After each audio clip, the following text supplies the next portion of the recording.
Here, people, it's a beautiful day. Go grab yourself another cup of joe and say hello to Jim and Michelle Rhodes on the Buy Here, Pay Here morning show. Take it away, you two. Happy Wednesday, everybody. So happy to be here again, home. That's like a huge thing. Yeah. Good to be back in the studio. Yeah, and all set up in Clearwater, Florida. We enjoy traveling. We do enjoy getting out there and meeting the people. At some point, sleeping in different beds gets a little old. You like being home in your own bed. Yeah, I think that I counted like a dozen Mhm. or something like that. Right. It was a bit. So those of you who listened in on Monday, we started a new series, which we're going to do through the whole month of August and then come up with the next topic for September. So it's like monthly Monday management. And the topic for this month is seize the day. Right. And so there was an assignment. Hopefully y'all are doing the thing.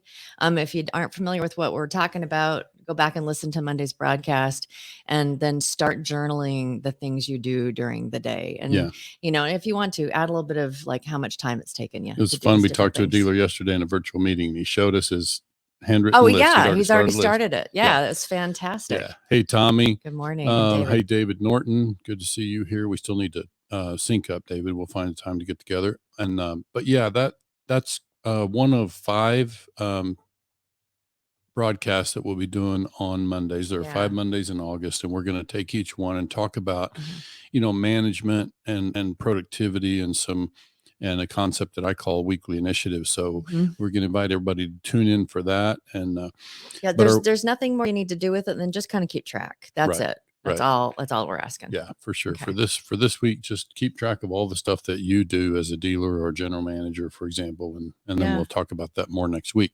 But yeah, for today, we wanted to talk about a particular subject. We threw a poll out there. It's White Hat Wednesday, by the way. So this is about how to be a better dealer, like being a hero, being the good guy. Yeah, we're trying to emphasize the way to have success as a dealer and have your customer be successful along the way. In fact, we think those things go hand in hand. So we are out there making the business case for that all the time. And, Wednesdays for us on White Hat Thing is about spotlighting dealers that are doing things well.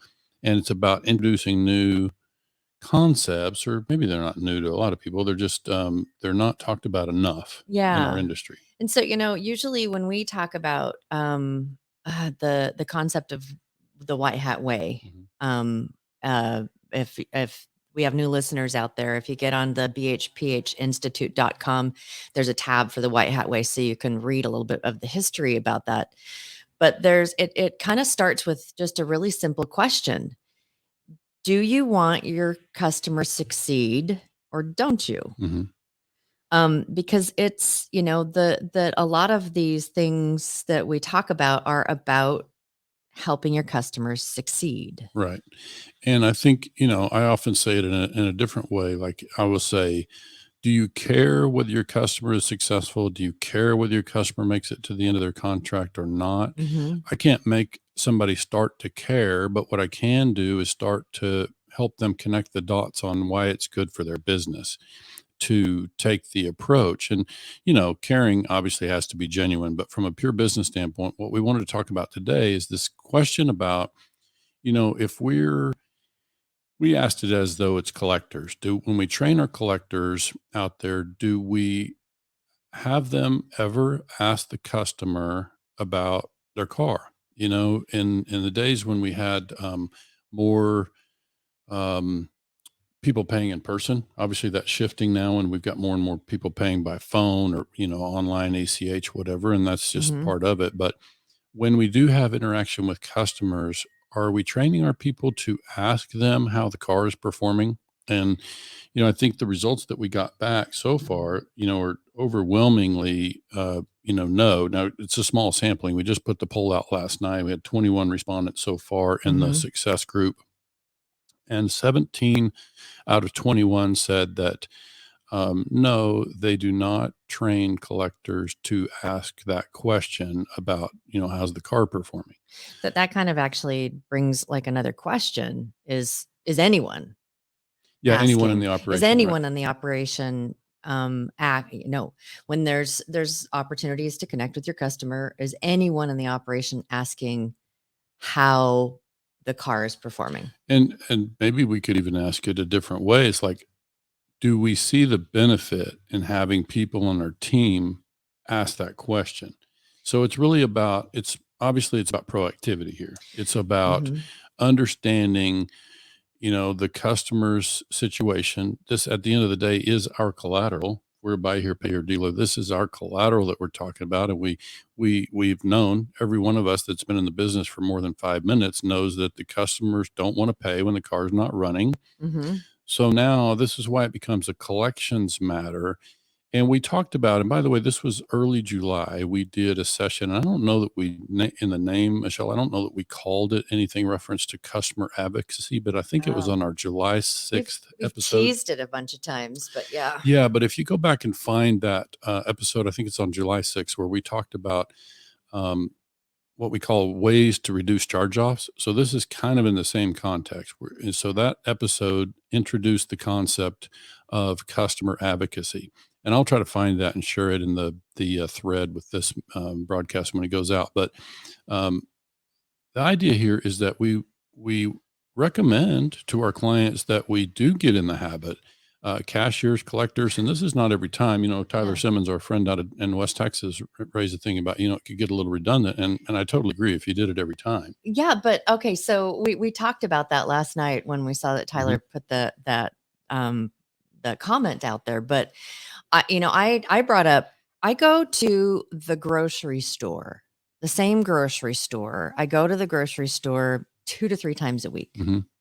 And every single time I get up to the cash register, they say, "Were you able to find everything that you were looking for?" And every single time I say, "Why? Are you hiding stuff?" It's No, like, where are the that's it. maple donuts? That's right. No, that's the old But joke. they ask, Right. did you find everything you're looking for? Because most of the time people are going to like, yeah, it's fine. But if you weren't able to find the thing, that they're like, oh, let me help you, because I've done that. Or it's like, Mhm. yeah, everything except I wasn't able to find blank. Right. And so they'll quickly look, and then if obviously they'll dig into their system, and sometimes it's like, oh, it looks like we're out, or oh, we aren't carrying that anymore, or it's on aisle 7, Mhm. da, da, da, da, da, da, da, da. Right. Which it's very, to me, it's kind of a similar type of thing as far as the redundancy piece is just asking.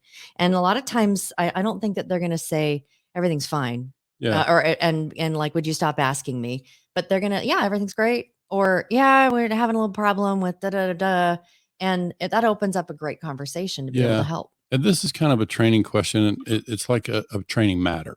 It's Mhm. like in the context of training, I feel like we should give our people the latitude, because we've heard it. You've been in the operations, and I've Mhm. listened to enough recorded phone calls from collectors, and they sound very robotic. Mhm. It becomes just almost machine like, where the customer calls in, "Are you paying this?" And it's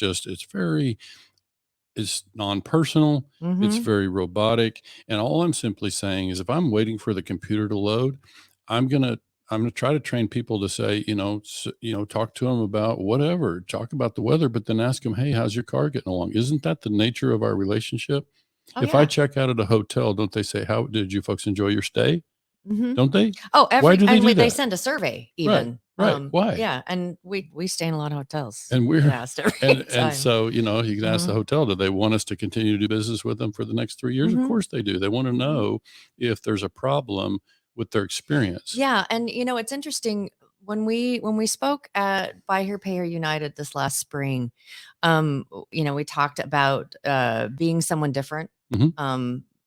Like, we use Chick-fil-A as kind of an example, You mean as having the dealership be known having, differently. yes, not Right. not being Yeah. We're always yes, different. that's Yeah. it. We're Yeah. always different. And someone asked, in the days of ACH, how do we stay connected? And it's like, Kate, Because part of the problem, if you're not staying connected with your customer, if you're not asking them the questions, then when a problem arises, um, they don't feel like they can come and talk to you about it. It's this feeling of shame or feeling of, they're going to be upset, or I can't make my payment, or something needs to get fixed. I don't have the money to do it. And what do we know from experience with our customers is that we run the risk of them just going silent when they need us and then buying somewhere else, and we end up having to repo them. And so is it worth asking that question? And yet, yeah, everybody out there, you're going to have that person every once in a while that's just going to yammer on about how awful whatever is. Every dealership has those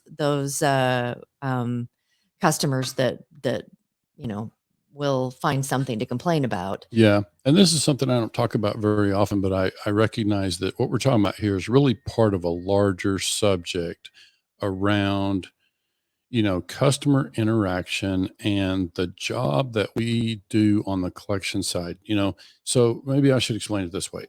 Keep in mind, I was a dealer myself for 7 years. I've managed dealerships for many years besides that. And, we're working to have, excellent follow through, dialogue with customers, excellent interaction, and good relationships in every capacity I've been in. So among the things I would think about is that the collections team has more interaction with our customer than anybody else will. I mean, it's just the nature of, and even ACH. I mean, they're still going to have to call in or whatever, but the reality is that's our point of contact with our customer. So that just means maybe I should also add, I think of anything after delivery as being an account matter. Okay. So we can break down the whole thing about as is versus service contract versus warranty. I'm still saying even if it's something that needs to be fixed, it's still an account matter. It's not a sales matter anymore, for sure. In my approach to the business, it doesn't have anything to do with sales after they take delivery. And that's going to be true whether it's a, warranty matter or however we're supporting mechanical matters after delivery or any other. Because why would I say that? It's because it affects the payment.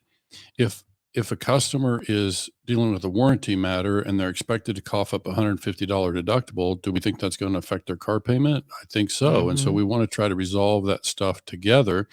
And so this is just how we begin to do that, is to recognize that, in the collections department, they are, for all practical purposes, our customer relations department. Now, we suggested that dealers that are large enough and can justify doing it place somebody in a role called a customer advocate, because now they're not really an employee of the collection department. They're not an employee of the sales department. Their primary role is customer success, customer advocacy, customer relations. Yeah, and some of the places that we've introduced this position, they're the ones that are handling insurance. They're the ones that are handling a lot of those things that are about having communication with the customers. Like, have you got this in? This is what's happening. There's, if you have a service department, hey, it looks like you are due for an oil change or whatever. That person is specifically for that customer, right, to be their advocate for the shop, even as well as collections. Right. But if I'm a collector and I'm trained and I care, I give, one flip about any minute past right now, then I'm going to be able to say, I'm waiting for the customer's account to load so I can post the payment, and I can ask them, so, how you guys get along with your car? Maybe it shows on the screen, which I show you guys have this, such how you get along with it. What are the benefits of my asking that question? Well, for one thing, it could be a way for me to begin to learn that, I'm not driving that car. My boyfriend's been driving it or whatever. You could learn something that way, which is obviously a collection opportunity. But mostly I'm trying to find out if the customer says to me, well, it's fine, it's been overheating a lot lately. That's like red flag. I mean, how much more expensive is something that needs to be fixed that's ignored? Yeah. Than if it's catastrophic. And some might Yeah, say, well, I'm or not too it worried about turns that. I've got a catastrophic. warranty. If the car breaks down, it's got a warranty. Well, really, we want to file warranty claims that are $2,000 instead of putting a $150 Mm-hmm. thermostat repair on a car and Mm-hmm. solving a problem before it becomes a bigger problem. Like, these are just examples of where we sometimes make our job more difficult than it needs to be. And so Mm-hmm. this is why we thought this question was an important one to raise. It's like, why are we afraid to talk to customers about their experience with their car, and why not take a really proactive approach to that and just show that we care, like we still Mm-hmm. care. We cared about you the day you bought the car. We still care about you, 12, 18 months into Mm-hmm. this contract. We're basically saying we want to know if there's a problem with the car. We obviously, we understand. We don't have to say this part to the customer, but we understand if the car's not performing, you don't want to make your payment. So as a result, we want to know if Yeah. there's a problem with the car. And I would say, it's a lot of times it's not what you say, but how you say it. Right. I've taught that's actually one of the isms that my children sitting around a dinner table. I remember mom saying that. Mhm. Not what you is not what you say, but how you say it. So even like if a collector, is it just kind of really just that's a casual question. That's Sure. not a hit list question where it's like, okay, is your address the same? Da, da, da, da, da, da. Mhm. Is the Yeah. car performing okay? It's like, hey, Right. how's the car coming along? I Yeah. mean, is it doing what you needed it to do? Sure. How are things going with that? And it And doesn't mean that the collector becomes a problem solver. If a problem emerges, they, like Mhm. the collector doesn't become a mechanic. In fact, it works to their advantage that they're not a mechanic. But they especially can, if they have a customer advocate, and they right, can just say, hey, let me right, transfer you over to so and so. absolutely. So this is about monitoring how the collateral is performing, which isn't Mm-hmm. has an impact on my ability to Mm-hmm. collect if I'm a collector, and I'm thinking long term, and I'm also thinking about next week and next month's payments. And so Mm-hmm. I'm just trying to be proactive and help step in there and address a problem, when there is one. So this is why we recommend it. It starts to give you a little insight into the approach that we bring to all collections. It's really comprehensive, and I hope somebody listening will be able to help me come up with a better analogy. But years ago, I've used this analogy because I haven't come up with a better one. But years ago, my dad took a job, as a farmer rancher, and in the wintertime, there wasn't much to do on the farm. And so he took a job with a friend driving a delivery truck out in the rural routes, delivering, I think it was some sort of feed supplement for cattle or whatever, but he was driving a rural route. And my dad could be a little bit anxious and uptight. And as he started on this job, he was driving, he kept feeling the pressure of, I got to get to my next site. I got to hurry to get to my next site. Hurry, hurry, Mm-hmm. hurry. And then suddenly he had the realization somewhere on his journey that he said, oh, I don't need to hurry. Like, I'm doing my job right now. You follow Mm-hmm. where I'm going with this? Is like, Mm-hmm. I'm doing the job right now as I drive. I just need to relax and realize, because sometimes where this relates in the collection side, and again, if somebody's got a better analogy, please share it, because I'm really the connection I'm trying to make there is that we really need to recognize in collections that part of the job we do is we don't need to hurry to get the payment post and hurry to the next payment, hurry to the next payment. Part of doing the job and creating sustained success and reducing charge-offs is taking a few minutes to invest with each customer and get to know them a little bit, and chat and asking them about the car is a perfectly natural thing for us to do. There's benefit for us in knowing about that. And so I'm just saying it's part of the job as we do that. Mm-hmm. So maybe that affects how many collectors we have per account, in terms of our approach to that. But I'm just simply saying, look, if our charge offs are higher than we'd like, let's look at this as one Absolutely. means to maybe start to move that needle. Absolutely. And one of the things I was looking at some numbers, and I don't have like a study in front of me, but I just from my personal experience, there's a couple of things I wanted to share from personal experience. But um there was an article I read from HubSpot that was about good customer service. And that if you have really great customer service, if you've got good customer service, that what the numbers that they're using is that you have like a 60 to a 70% probability of that customer purchasing from you again, Right. versus if you don't, it's and someone comes in off the street, and it's a new customer, you only have a 5 to 20% chance of selling Mm, something to them. okay. So it's like just the idea of having really great customer service, it's a lot lighter of a lift to Sure. make. It's that whole repeat customer thing. And we've talked about part of the white hat way when we've talked to some of these dealers is I think we were talking to, I think it was Gordy, that says that he has not advertised Hmm. at all for Years, years, maybe decades. for decades, because it's all repeat and referral, repeat and referral. And why is that? Because he cares and Mhm. he asks the questions, and they help where they can help, and all that. I mean, how many of you out there would love the ability to have just repeat and referral business? Yeah, Yeah. and there's also the matter in that sometimes gets lost is the actual cost of attracting a new customer. If you looked at the cost of what you spent to, Mm-hmm. close those customers, even at the 20% range that you mentioned, what you spend to create that new business versus what you would spend to create that or to get a repeat deal with that customer you have already. We were talking with it was Russell Moore in our visit to Texas. We talked about this customer retention thing, and I was sharing with him that in my own dealership, I was a business model that was very low ACV, very short term contracts, and so we really relied heavily on the repeat sale. Mm-hmm. It's kind of was critical in our business model, and so we were hyper focused on that, and we actually broke ours out into a rollover sale, which was somebody who bought another car before they finished paying off the Mm-hmm. one that they had. And another one was a reclaimed customer, somebody who paid off and they came back in to do business with us again, some point later. So we really kind of broke that down. But I would just say, as we look at another thing to think about, we meet dealers that are looking to grow their portfolio. Mm-hmm. And typically their answer to growing their portfolio is sell, sell, sell. If I could increase my sales by 10, then I could grow my portfolio. Well, let me give you a little clue. There's another way to grow You've your already got a portfolio. captive audience. There's a way to Jeez, grow your yeah. portfolio is to save some of the accounts that you're currently losing. Yeah. And so we just think, and that's Or actually going to invite cost you. them to buy again. Even sometimes it's just that simple little, hey, we see that and we talk to a lot of dealers that do this, and it's Sure. successful. We see that you've got like 6 months left on your contract or whatever, and you've been a good payer. How about we trade you up? Yeah, it could be for sure. I mean, Yeah. there's definitely approaches out there that we like to see people use, Yeah. but they first got to get there. Yeah. And they're less likely to get there if we let a car overheat and we don't deal with it and it fails. And even though the customer, because some of you will say, well, that's why I have my reinsurance company. We'll run that through the warranty thing and we'll handle a claim. Well, that's fine, except that's a super inconvenience. That's major inconvenience to your customer.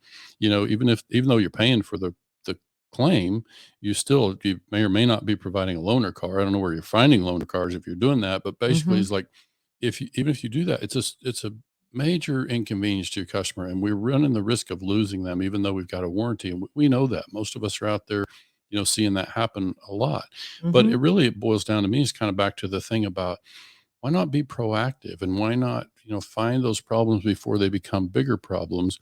And it doesn't exactly apply in this situation, but I always think of, in this context, I think of a story from way back when I was just a new manager in Buy Here Pay Here. I'd been in the franchise business as a salesperson, sales manager, and I'd barely been in the Buy Here Pay Here business managing a location for, I don't know, 6 months to a year. And had a customer come in who just was in love with their car. Like they had bought this car and just loved it, and it was super clean, older car. But he and his wife just really enjoyed this car. And one day he came in with the saddest look on his face, and he says, "Jim, I'm sick." He said, "I just came from the mechanic. Car's running terrible, and a mechanic, in my hometown, which is about 20 miles away." He said, "They told me I need a new motor." And I'm like, "Oh man, that's a bummer," And so again, this doesn't exactly apply, but it's important for us to tie in later. It's like we end up going through that. We priced a motor. We end up, before we did anything, we ran it out for a second opinion. Turned out to only need plug wires, about $35, and he was back on the road. So the point is kind of, you see where the tie-in is. It's like, sometimes if we're just proactive and we step in there and we identify these things. Now, again, this is more of a warranty question, because you would run the risk of putting a motor in a car, instead of some plug wires that would be inside the deductible. It's like, that's kind of a separate thing, but it's like, we have to first know what's going on with the customer. We have to know kind of what's going in order to step in and be proactive and have a chance to get involved and solve a problem before it becomes a bigger problem. We have to have interaction. We have to be plugged in with the customer and know what's going on. And that includes what's going on with the collateral.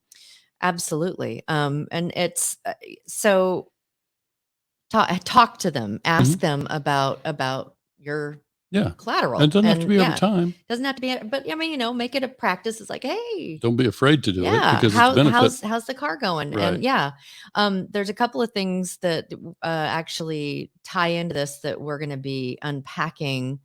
Uh, that's my phrase for talking about later. We're going to be unpacking a few different topics around this over the next month or the next few weeks. One of them is there was a Facebook post a few weeks back on dealer or I just work here. Oh yeah. That's one of them that we're Mhm. gonna have it take the opportunity in the next few weeks to talk about on a White Hat Wednesday. And then the other one is the art of listening. Mhm. And we had a conversation, all of you guys know that we are friends with Bill Elizondo, and he's coming into Tampa soon. So we were like making arrangements to go get some smoked old fashions. And we were just kind of talking about, how things are going. And he brought up something about the art of listening. Mhm. And so we're going to see if we can get Bill to join us on the show and we can talk about that. I don't think next week's going to work because I think Wednesday's a travel day for him, but Right. maybe the week after. But so yeah, there's a couple of really good topics that we would like to unpack more about this idea of really being open to having a conversation with your customer Right. and how beneficial that. I mean, heck, if we're looking to be able to uh, get those repeat or referral customers, then it's essential that we take time to have a conversation and see how their experience is. Yeah, and like I say, we don't have to be redundant or repetitive or bring it up every time, but we also just should not be afraid to have that Mm-mm. conversation and go there. If we're that afraid of our collateral, we need to take a deeper look at our business model because that just tells me that if we're afraid to step into that conversation, then and that creates turns flames into full on fires, then Yeah. let's just do some firefighting and figure out Yeah. what that problem is and get to the bottom of it. Try to because we just really should have more confidence in the cars and we should recognize the value for us when we step in and solve those problems Yeah. quickly. And I think too, just it goes to be said that it's a really good idea to have some kind of a warranty, reinsurance kind of product that you have the ability to be able to help beyond that whole adage, Mr. Customer, you just bought this car, and if it drives off the lot and then falls Yeah. into two pieces, you now own two pieces of a Right. car. Yeah. Yeah. So it's like how can we help support better? And those reinsurance products are really Yeah. helpful. Yeah, for We do sure. that. And we can just continue to you and I through this format and any other places. We just continue to work out the math and just show people Yeah. mathematically, here's why you want to do it. And by the way, with our collectors, we could, if they ask and something comes up, the customer says they've got a problem. It's easy to give them a little short list of one or two things that they do to how they Yep.